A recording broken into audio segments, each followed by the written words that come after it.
कालच अंबरनाथचे 12 नगरसेवक काँग्रेसने बडतर्फ केलं. लगेच ते रवींद्र चव्हाणांनी रात्रीतून पत्रकार परिषद घेऊन टाकली. त्यांना पक्षात प्रवेश देतोय म्हणून सांगितलं.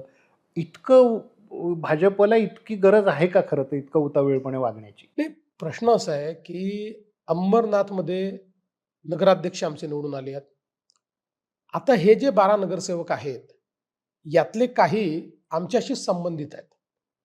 आमच्या पक्षात त्यावेळी तिकीट मिळालं नाही म्हणून ते तिकडनं लढले, त्यातले काही लोक, सगळे नाही काही लोक, आणि ते तिथनं निवडून आले.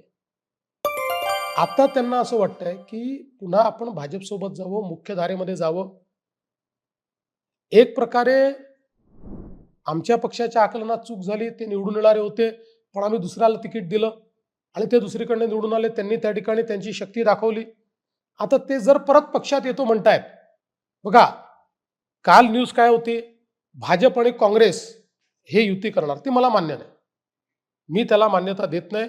मी स्पष्टपणे सांगितलं, असं जर तुम्ही करणार असाल तर जो असा निर्णय घेईल त्याच्यावर कारवाई होईल. पण नंतर मला तिथून सांगण्यात आलं की असं नाही आहे, ते लोक भाजपमध्ये येतात, भाजपमध्ये येत असतील तर स्वागत नाही आहे. नाही, पण तिथं शिंदे सेना नंबर 1चा पक्ष आहे, तुमची त्यांची युती आहे. मग तुम्ही दोघं मिळून सगळं बनवू शकत असताना यांना घेण्याची काय गरज वाटते?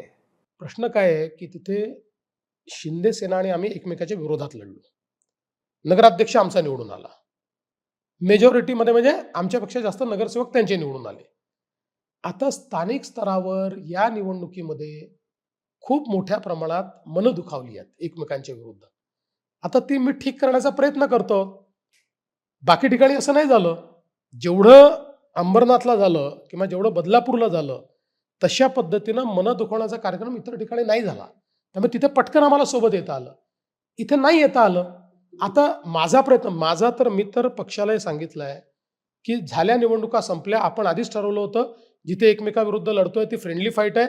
एखाद्या ठिकाणी कोणी कमी अधिक केलं असेल ते बंद करा आणि सगळीकडे शिवसेनेला सोबत घेऊनच तुम्ही या ठिकाणी राजकारण करा. बघा असं नाही आहे, आमच्या पक्षाने, आता मी तुम्हाला उदाहरण सांगतो, जळगावचं उदाहरण घ्या. जळगावमध्ये आमचे 57 नगरसेवक होते, सिंगल लार्जेस्ट पार्टी आम्ही होतो, मेजॉरिटी आमची होती, तरी युती अकोमोडेट करायची म्हणून आम्ही 47 जागा घेतल्या. ज्यांचे 57 नगरसेवक आहेत 47 जागा घेतात. म्हणलं आम्ही 23 जागा दिल्या शिवसेनेला. ठाण्यातही कमी जागा घेतल्या, ठाण्यातही आम्ही कमी जागा घेतल्या, कल्याण डोंबिवलीला आम्ही कमी जागा घेतल्या.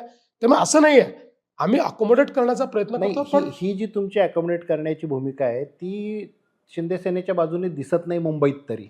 कारण प्रचारात फिरताना आता आम्ही बघतो बाहेर काही ठिकाणी शिंदे सेनेच्या उमेदवारामध्ये भाजपच्या एकाही नेत्याचा फोटो नाही, इन्क्लुडिंग तुमचा सुद्धा फोटो नाही. तुमच्या सगळ्यांच्या पोस्टरवर त्यांचे फोटो आहेत. मग हे एकानेच हात पुढे करायचा आणि दुसऱ्याने हातच पुढे करायचा नाही आणि तरी आम्ही एकत्र आहोत म्हणायचं, हे कसं काय लोकांपर्यंत काय जातं खाली? एखाद्या मला असं वाटतं उमेदवारांनी काय केलं महत्वाचं नाही. शिंदे सेनेचा, शिवसेनेचा जो ऑफिशियल प्रचार आहे त्यामध्ये आपल्याला मोदीजी पण दिसतील, त्यामध्ये मी पण आपल्याला दिसेल, आमच्या इकडे शिंदे साहेबांचा फोटो आपल्याला दिसेल. त्याच्यामुळे त्याच्यामध्ये काही भेद नाही आहे. एखाद्या, अनेक वेळा काय असतं ना की हे जे आपले खालचे कार्यकर्ते असतात किंवा एखादा उमेदवार असतो, त्यांना त्याची जाणीव नसते काय केलं पाहिजे.